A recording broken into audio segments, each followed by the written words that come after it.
Opening up our number 2 of Sounds of the 70s. And a pleasure to welcome Paul Simonon, former bass player with The Clash, now artist and designer, here on a Sunday afternoon, obviously taking you away from your allotment. Hi, Johnny. I know. I put the shovel down and the robins perched on the shovel, you know. Talking of being an artist, you want to do that before being a musician, didn't you? Well, that's what I wanted. Well, I think since I was a baby, that's what I wanted to do. I wanted to be a painter. And then by the time I got about 7 or 8, I realised that there was a lot of artists called Pablo or Paolo or Paul. So obviously I assumed, but obviously I'm not bad at drawing, and obviously this has got to be my career, you know. So that's what I aimed for, really. Because your dad was a painter, wasn't he? He painted on Sundays, yeah. When he wasn't looking for work, on Sundays he would paint, and my bedroom was his studio. Yeah. Now, 1976...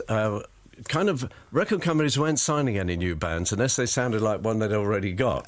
Well, they certainly weren't interested in bands like us at the time. And then for some reason, overnight, suddenly every record company going was chasing down anybody that seemed like a punk band, or even whether they were or not originally. You know. It's funny how they are, isn't it? First of all, they say, no, we don't want a group like that, and then everybody wants one. Yeah, but I mean, I guess at the end of the day, we're sort of fortunate in the way that we stuck to our guns and did what we wanted to do for ourselves, you know. And I think what the record companies obviously noticed that is the radio wasn't going to do anything for us, partly because we didn't have a record out, but the thing that interested them was that fact that people were coming to the shows.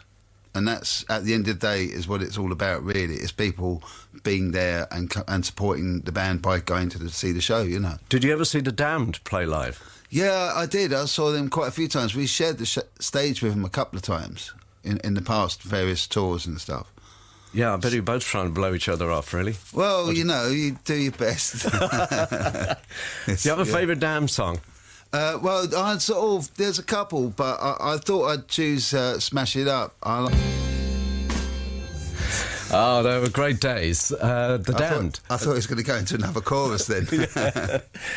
Song chosen by our guest, Paul Simonon, former bass player with The Clash. Questions that have come in. If you've got any questions, it's walker@bbc.co.uk for Paul Simonon, or text 88291.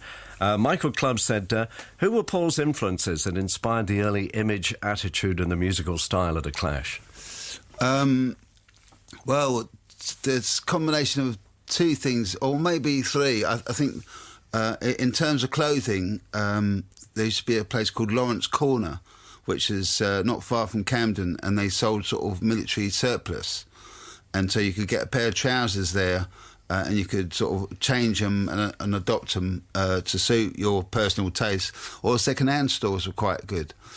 Musically, I would say reggae music was pretty important. I guess I was fortunate because I grew up in neighbourhoods where and went to schools with a lot of people that are of Caribbean origin, and so I was exposed to a lot of Caribbean music. And what I found interesting is the sentiment of certain music had something really interesting to say about what you would call sort of social commentary, social politics, personal politics. And I sort of found that was quite interesting, that you could communicate about a situation, not in a preachy way, but just communicate an experience. And so that was quite an influence. And I guess, you know, rigours of being on stage by performing, I think, you know, you have to have a lot of energy if you want to keep the audience attention. I reckon Dr. Feelgood were pretty good for that. Yeah. Wilco Johnson was amazing. Yeah, and so was Pete Townsend. You know, people like that, I always liked the idea of performers. And so initially when Mick suggested that maybe I should play bass, because I'd never played an instrument in my life, and this is before Joe was in a band. The idea sort of put me off, I got to say, because I thought the bass player was the one that stands in the back and sort of just looks glum. And I thought, well, I don't really want that job, but you know what I'll do? I'll take it, and I'll just pretend I'm playing the guitar. So that's pretty much what I did. And then after a while, I thought, actually, how perfect and apt that I am playing bass, because I grew up listening to Jamaican music. and Jamaican music was, I would play it and I could hear the bass and I knew the rhythm and I knew the pattern and I could play along to it, whereas music like the Kinks, if you haven't got good speakers, it's really hard to hear what the bass is doing. So reggae was a good way for me to learn how to play. Because you were brought up in Brixton and then Ladbroke Grove. Ladbroke Grove, yeah. Notting Hill. Yeah. All good London places, really, being in touch with the street. And Joe Strummer, of course, he said he loved London. He loved the blocks of concrete and the flats and everything. He said, can't stand the country. If I see a cow, I feel sick. Well, he ended up living in the country, so, you know. But, how did you meet Joe? Or did you were in London SS with Mick Jones, and then? Well, I wasn't. Mick had this band called London SS, and I was at this art college with this friend of mine, and apparently these two fellas, which was Mick Jones and Tony James, who ended up in Generation X, they saw this fella walking down the street with drumsticks in his back pocket, and this was my mate at art college. So they asked him to come along to an audition for London SS. So anyway, that evening, I went with my friend to back him up in case these people were lunatics or something. And when I turned up, my friend he tried out the drums, and then they looked at me and said, "Are you a singer?" I said, "No, I'm not. I'm here to back my mate up." And Bernie Rhodes, our manager, was in the corner, and he was all overlooking the situation. And I said to him, "Are you the manager of this band?" And he said, "Why? What's it to you?" I thought, right, okay, whatever. And so I did a stint of howling into the mic. I mean, you know, they said, "Oh, could you sing this song or this song?" But I didn't know any of their music. I knew a lot of reggae songs, but I didn't really, you know, didn't know anything about sort of. I never heard of Jonathan Richman's Radio On. So anyway, it was a disaster. And then weeks later, apparently, Bernie had said to Mick Jones to get rid of his band and get a band together with that bloke called Paul, which is me. Right. So it was Bernie's idea of mixing musicians with non-musicians, because it's Bernie Rhodes who suggested that John Lydon be the singer of the Pistols. So and he suggested Joe Strummer be the singer with this new band. No, he didn't. Oh. Me and Mick did, because we needed a singer, and we saw Joe playing in various places around London, and we thought, you know what, his band's rubbish, but he's pretty good. Let's have him. And you came up with the name of the band? Yes, I did. Eventually, yeah. But so we nicked Joe from his band, and he was desperate to join us because he'd been on stage with the Sex Pistols, and he saw how the future was, so to speak, and realised that his band, he needed to make a change. His band was sort of old hat, and you know, so he jumped ship and joined us. Pick us a song from The Clash. Oh, well, this is a difficult one, really. I was going to suggest one called Listen, which has got no singing on it, but you can really hear the band working, and that's sort of interesting to me. But I went for City of the Dead because it's sort of, you know, it's this radio and we don't want to bore people and, you know, keep something up tempo, you know. And Havana Affair, chosen by my guest Paul Simonon. And I got to mention, in fact, we were listening to that, and it goes, sounds a bit like glam rock now. Well, it did in those guitar breaks. It sounded very glam rock. But yeah, the Ramones, what a great band, and it was a struggle to choose one song from their repertoire. They're a sort of big influence on the Clash and lots of bands, really. And of course, and it's interesting because they're sort of in a way two camps sort of simultaneously going along. There's sort of what was happening in the UK with us, the Pistols and the Damned, and then across the water we had Patti Smith and the Ramones and a whole other thing going on there, you know. Yeah. Robert Christgau, critic from the Rolling Stone, I think, called the debut album you know, one of the greatest albums of all time, certainly the best album of the 70s, and the Clash, the most important band. Which you were. Oh, I thought he was talking about the Ramones. I was going, well, that's a good thing to say. But he's saying about us. He was talking about you, yeah. Now, an email from Neil Waite from Hampshire. I'd love to know where Paul got his inspiration to write the awesome Guns of Brixton featured on the London Calling album. When you wrote it, did you originally intend to sing it? Hi, Neil. No, I didn't intend to sing it at all. It was just... I mean, it really started from a melody that I had in my head, and I sort of worked out a bass line for it, and then then started writing the lyrics. And the lyrics, in some ways, were sort of from a sort of paranoia, because at that period, you got. I mean, I guess because of the period that it was.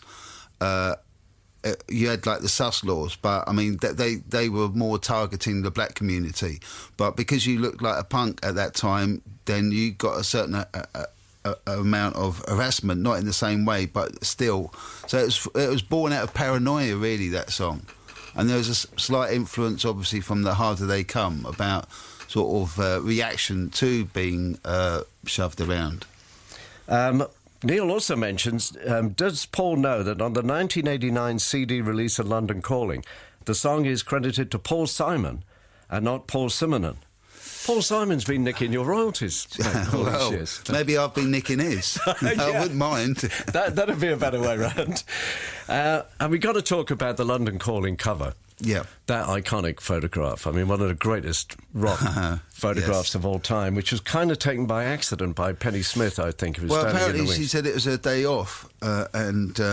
And so, but anyways, it was her day off. But the thing is that it's funny, you showing me that cover, it made me remember when I was a kid, my sort of reaction to things when I get annoyed. And I remember I had this clock radio that you could set the time and it would wake you up. It was like amazing. Suddenly the radio's on just before you're going to school.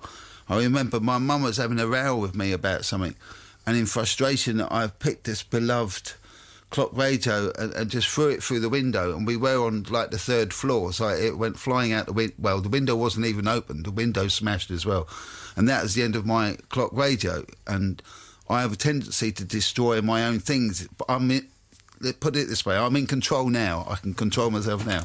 But the bass was sort of a similar situation. Basically, on tour in the UK, we tended to find places where we could play, venues where there were no seats. If you've got seats, the bouncers of the venue force people to stay in the seats, and then you've got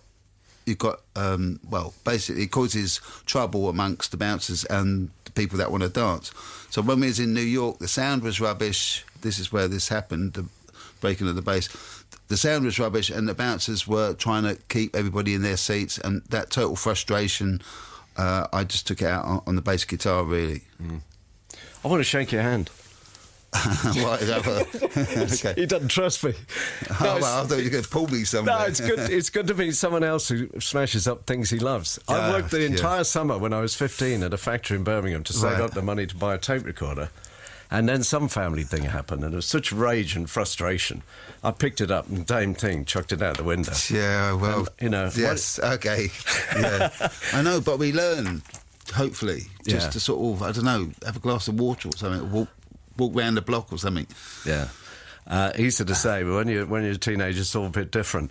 I noticed that the famous guitar, this is Neil Waite again, that he smashes up on the colour of London Calling was displayed at the Clash pop-up shop in Soho last year.